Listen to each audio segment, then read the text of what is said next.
हरियाणा में विधानसभा चुनाव के नतीजे अब धीरे धीरे साफ हो रहे हैं। प्रदेश में बीजेपी हैट्रिक की तरफ बढ़ रही है। इसी बीच सीएम पद को लेकर बयानबाजी भी शुरू हो चुकी है। रुझानों में बीजेपी को बहुमत देखकर हरियाणा सरकार में मंत्री रहे अनिल विज सीएम पद पर दावा भी ठोकने लगे हैं। जी हां दोस्तों, हालांकि बीजेपी ने मुख्यमंत्री नायब सिंह सैनी को ही सीएम चेहरा घोषित करते हुए चुनाव लड़ा था, लेकिन आखिर अनिल विज ने जो बयान दिया है उसके क्या मायने, क्या उनको बदल करके अनिल विज को मुख्यमंत्री बनाया जाएगा हरियाणा का, ये बड़ा सवाल है, या फिर इन दोनों में से कोई और बनेंगे। दरअसल हरियाणा के पूर्व मंत्री और अंबाला कैंट से बीजेपी प्रत्याशी अनिल विज ने एक बार फिर मुख्यमंत्री को लेकर बयान दिया है। अनिल विज ने कहा है कि बीजेपी आगे चल रही है और वे जश्न मना रहे हैं, क्योंकि कांग्रेस पार्टी में कोई लोग चाहते हैं कि भूपेंद्र सिंह हुड्डा चुनाव हार जाएं। मैं जनता का जनादेश स्वीकार करूंगा, अगर हाईकमान चाहेगा तो मैं मुख्यमंत्री बनूंगा।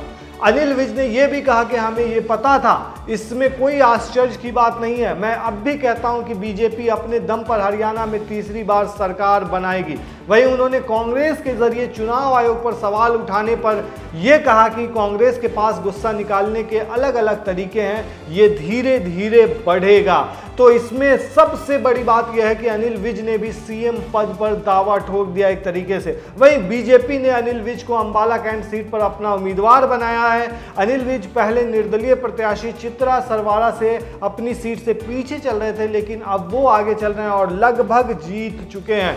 आपको बता दें कि बीजेपी ने प्रदेश में सीएम सैनी के नेतृत्व में ही विधानसभा चुनाव लड़ने का फैसला किया था और सीएम नायब सिंह सैनी को ही मुख्यमंत्री बनाने की घोषणा की, लेकिन प्रदेश में कई दूसरे नेताओं की नजर सीएम की कुर्सी पर लगातार बनी हुई है। इसमें पूर्व मंत्री अनिल विज और केंद्रीय राज्य मंत्री वरिष्ठ नेता राव इंद्रजीत सिंह की बेटी आरती का नाम भी शामिल है। जी हां दोस्तों, राव इंद्रजीत सिंह की बेटी आरती अभी पीछे चल रही थी और उनको कड़े मुकाबले का सामना करना पड़ रहा है और आरती जो है वो अटेली विधानसभा से चुनावी मैदान में ताल ठोक रही हैं। फिलहाल वो बहुजन समाज पार्टी के अत्तल लाल से करीब 3000 वोट से पीछे चल रही हैं, लेकिन करीबी मुकाबला माना जा रहा है और वो जीत भी सकती हैं। वहीं अगर उनके जीतने का भी रास्ता साफ होता है तो सबसे बड़ा सवाल यह उठता है कि आखिर हरियाणा का सीएम कौन होगा। क्या नायब सिंह सैनी को फिर से मुख्यमंत्री बनाया जाएगा,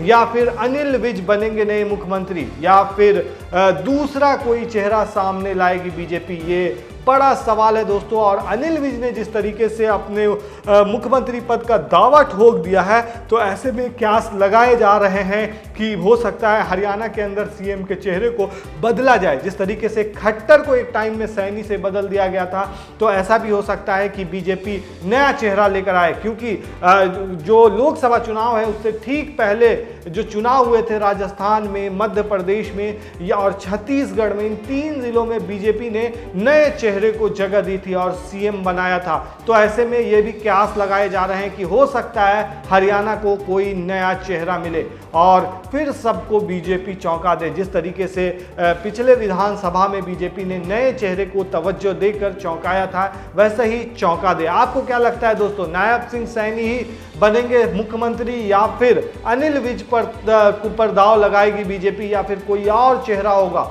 आप हमें कमेंट में बताएं।